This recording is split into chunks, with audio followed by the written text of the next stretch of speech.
Missione compiuta per il modulo lunare Blue Ghost che alle 9:34 ora italiana di domenica 2 marzo ha toccato la superficie della Luna. A bordo c'era il trasmettitore ricevitore Lugre che è già entrato in contatto con la rete satellitare del sistema GPS e della rete europea Galileo.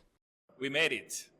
È un grande successo e un'enorme soddisfazione anche per Oscar e Alessandro Pozzobon, fondatori e dirigenti della Quascom di Cassola che ha realizzato il Lugre, una pietra miliare per l'azienda, dicono, per l'Italia e per il mondo.